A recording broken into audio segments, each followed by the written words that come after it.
Okay, welcome back to our Elbelia Banjarmasin online course. Dan kali ini we will continue our lesson. Kemarin kita sudah bahas unit 13 talking about clauses. Ada adjective clause, ada adverb clause, and then we have noun clause.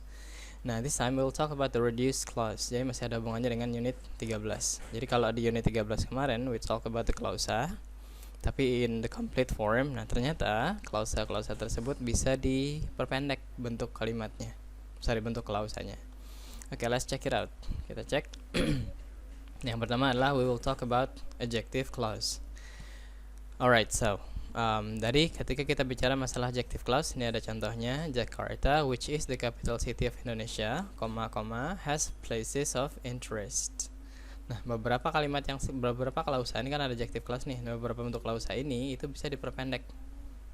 Ya, cara memperpendeknya adalah kita akan menghapuskan connectors. Kalau ada subjek, subjeknya juga dihapus plus verbnya. Ya, jadi kalau ada which is, that is, who are, who, bla bla bla, and whom segala macamnya itu, kita akan cari connectorsnya plus subjeknya, kemudian kita akan potong kata kerjanya. Sehingga yang tersisa adalah yang ada di belakangnya saja. Ini contohnya. Jadi ada Jakarta, which is the capital city of Indonesia, has places of interest. Bentuk pendeknya akan menjadi Jakarta, the capital city of Indonesia has places of interest. Jadi dia akan bisa membuat kalimatnya lebih pendek dengan memendekkan klausanya. That's it. Ini adalah bentuk klausa yang diperpendek. Panjangnya adalah ada which is. Remember, yang harus kita hapus adalah tidak hanya connectorsnya. Jadi kalau misalnya nanti ketemu Jakarta, is the capital city of Indonesia, has places of interest, itu salah karena isnya juga harus dihapus. Kata kerjanya juga harus dihapus. Oke, lalu ada contoh yang kedua. Mr. Langdon, Mr. Langdon, who is kind and generous, has been supporting his orphaned nephew. Kalimat pendeknya adalah kita akan menghapuskan connectors dan to be. Sama seperti yang di atas tadi ya, connectors dan to be. Jadinya adalah Mr. Langdon, kind and generous, tetap pakai koma karena ini adalah bentuk perpendekan dari adjective clause yang lengkap seperti di atasnya. Oke, yang ketiga, contoh yang ketiga adalah the park that is nearby her house is very beautiful. Sama, jadi yang akan kita hapus adalah connector dan to be. Jadi kalimatnya adalah the park nearby their house is very beautiful. Nah, jadi ini adalah bentuk pemendekan dari adjective clause. Caranya, yang kita hapus adalah relative pronoun atau connectorsnya dan the main verb be-nya. Kalau dia pakai to be, berarti itu yang dihapuskan. Oke, kita lihat contoh yang lain. Ada lagi kalau ada kalimatnya adalah kalimat pasif. Yang harus dihapus yang mana? Sama. Jadi yang harus dihapuskan adalah connectors dan juga to be-nya. Nah, jadi sama seperti kalimat yang aktif di depan tadi, yang number one. Kalau dia kalimat pasif, sama. Yang kita harus hapus adalah connectorsnya dan juga to be-nya. Jadi the book that was left on the table belongs to my brother akan menjadi the book left on the table belongs to my brother.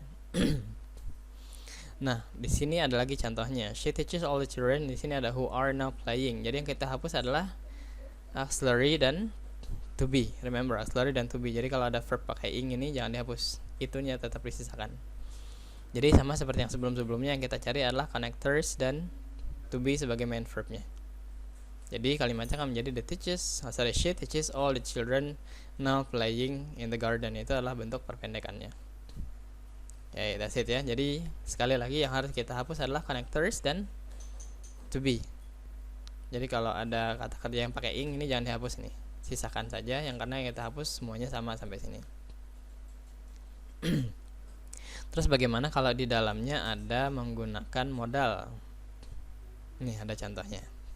Jadi yang harus dihapus yang mana? Tetap sama. Yang harus dihapus adalah connectors dan sambungannya. Kalau dia punya subjek hapus kalian. Kemudian can-nya juga kita hapus. Sama seperti yang tadi, seperti to be. Hanya saja kalau kita menggunakan auxiliary verb seperti ini, maka dia akan digantikan oleh to. Ya, jadi yang asalnya the next step which we can do adalah kemudian diganti dengan the next step to do.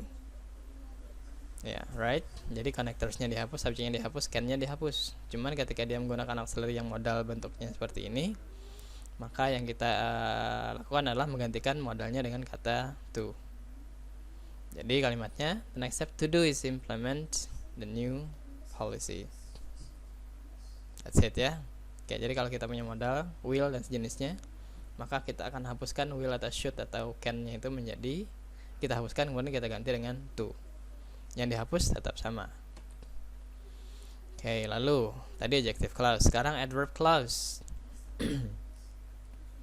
Nah, kalau adverb clause ya, karena dia while-nya ini adalah petunjuknya, awalan dari klausanya, ini berbeda dengan yang adjective clause tadi.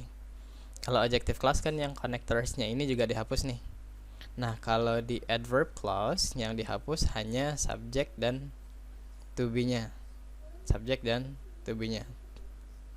Oke. Jadi, yang dihapus sekali lagi adalah subject dan to be. Kalau di dalam kalimatnya tidak ada kata kerja. Nanti akan kita lihat yang pakai kata kerja. Jadi kalau dia hanya menggunakan subject plus to be, kemudian setelahnya tidak ada kata kerja, maka yang kita hapus, remember sekali lagi di bagian adverb clause adalah subject dan to be. Jadi while he was in college, kita akan rubah menjadi while in college, sehingga klausanya menjadi reduce alias diperpendek. Yang kedua, when he is under threat, he is-nya hapus, jadi subject verb ya, remember subject and the main verb, to be-nya yang dihapuskan. Terus bagaimana kalau di dalamnya adalah ada kata kerja, jadi tidak hanya sekedar ada to be tapi ada kata kerja seperti ini. Dan kata kerjanya ada yang kata kerja aktif, ada juga kata kerja yang pasif. Sekarang kita lihat kata kerja yang aktif dulu. They haven't spoken a word since they left the party. Mereka meninggalkan party. Yang dihapus yang mana? Sama, seharusnya yang dihapuskan adalah yang subject dan yang oleh sini to be sebagai verbnya, di sini verbnya juga, tapi verbnya tidak dihapus sama sekali. Kalau meaningnya adalah meaning yang aktif ya, jadi ininya dihapus, subjeknya dihapus, kata kerjanya kita ganti dengan verb 1 plus ing. They haven't spoken a word since they left the party, itu sama meaningnya dengan they haven't spoken a word since. Subjeknya hilang, they-nya hilang, left-nya karena ini adalah kalimat aktif, nggak peduli apapun tensesnya, kita akan menggunakan leave ya, kita akan menggunakan verb yang ditambahkan ing, sehingga kalimatnya menjadi since leaving the party. Ini karena kalimatnya aktif. Nah, kalau kalimatnya pasif, maka yang pakai ing ini tadi kita ganti dengan menggunakan verb 3 sebagai ciri-ciri kalimat pasif. Subjeknya mana? Dihapuskan seperti yang ini. Contohnya, once he was convinced. Oke. Begitu dia diyakinkan, kalimatnya akan menjadi once convinced. Jadi verb 3-nya tetap kita turunkan saja. Yang hilang adalah subject dan to be-nya, sama seperti yang di atas.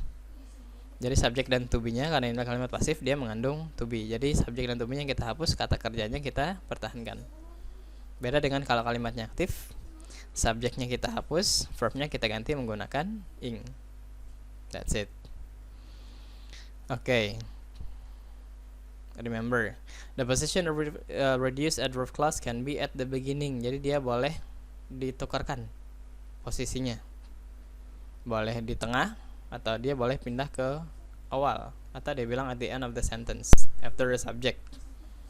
Ya, tergantung pada fokus. Kita lihat contohnya saja. Pauline decided not to go with John because, ini klausanya, because she was angered by his remark. Ini ada kalimat pasif, right?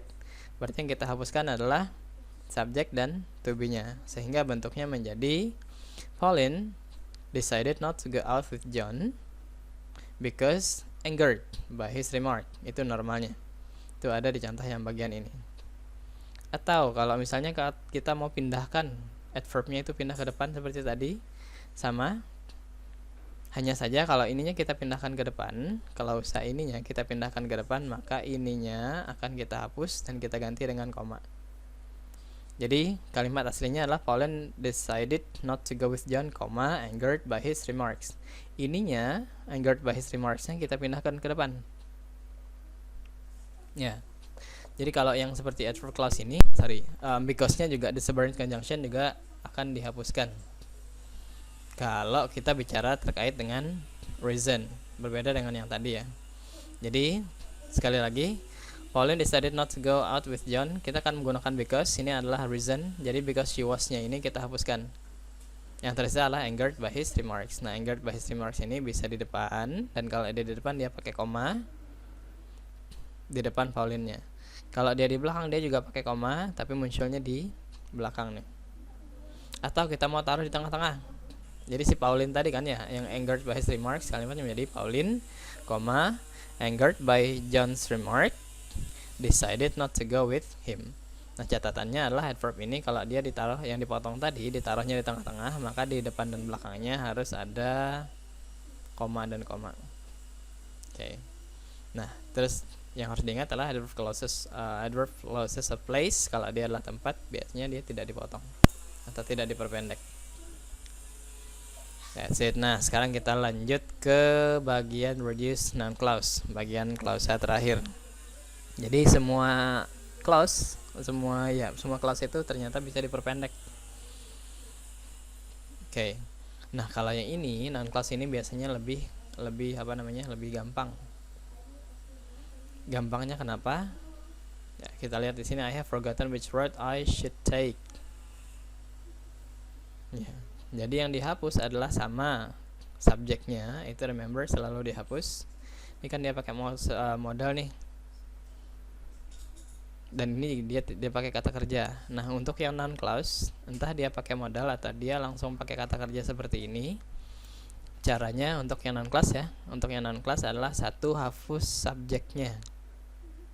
Hapus subjeknya itu yang pertama. Yang kedua, kalau dia punya modal seperti ini, hapus modalnya. 3, kita akan menambahkan to, setelah itu tambahkan saja langsung kata kerjanya. Jadi semuanya akan menggunakan connectorsnya ini, kata tanyanya. Setelah kata tanyanya langsung kita akan menggunakan to. Which road to, where to, how to. Nah, setelah to-nya baru kita langsung taruh kata kerja. Nah, jadi untuk noun clause sekali lagi ini adalah yang paling sederhana, karena yang harus kita lakukan adalah hanya satu, hilangkan subjek. 2, kalau dia punya modal atau auxiliary, kita akan hapus auxiliary-nya itu, kemudian kita tambahkan to. Jadi yang harus ingat polanya adalah ada question sebagai connectors-nya, lalu kita akan menggunakan to, setelah itu langsung kata kerja.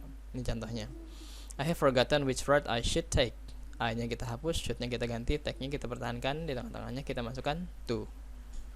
I have forgotten which road to take. Yang kedua, they could not decide where they should put on the furniture. Ini hapus, remember subjeknya hapus, should-nya auxiliary kita hapus. Yang tersisa adalah kata kerja, dan di sebelum kata kerja sama seperti di atas kita akan menggunakan to.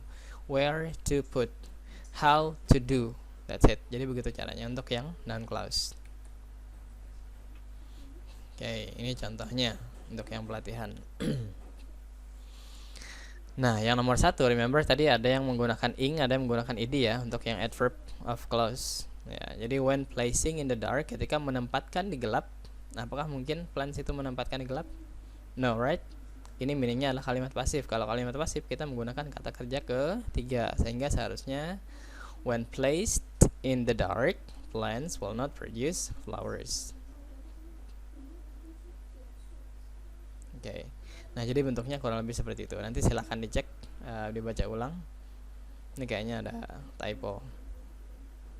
Nah, jadi silahkan dibaca ulang dan silahkan coba dikerjakan yang lanjutannya, termasuk yang exercise di belakangnya lagi. Jadi untuk yang ini, remember use the present participle kalau meaningnya adalah aktif, dan past participle alias kata kerja ketiga kalau meaningnya adalah pasif. That's it. Yang selanjutnya, number 2, use correct subordinate conjunction. Kemudian reduce adverbial subordinate conjunction dan correct introductory words. Maksudnya adalah pakai kata tanya yang benar, sama seperti adjective clause kemarin. Sambungannya benar nggak sih? Ini contohnya, I will tell you how to do. Bagaimana melakukan dalam beberapa situasi yang darurat. Kan aneh tuh. Harusnya di sini adalah I will tell you what to do. Ininya yang salah. Okay, that's it. Nah, jadi remember this one ya. Contohnya nomor 2 gimana? Oke, ini nyambung atau enggak? Before realizing he couldn't do that, he can do it, he asked for help. Sebelum menyadari dia tidak bisa melakukan itu, dia minta tolong. Oke, aneh kan ya? Karena di sini seharusnya adalah after realizing, setelah menyadari dia tidak bisa, dia minta tolong. Jadi yang harus kita lakukan adalah be careful with this connectorsnya. That's it. Habis. Oke, nah sisanya we will do the exercise terkait dengan unit 14. Thank you and good luck.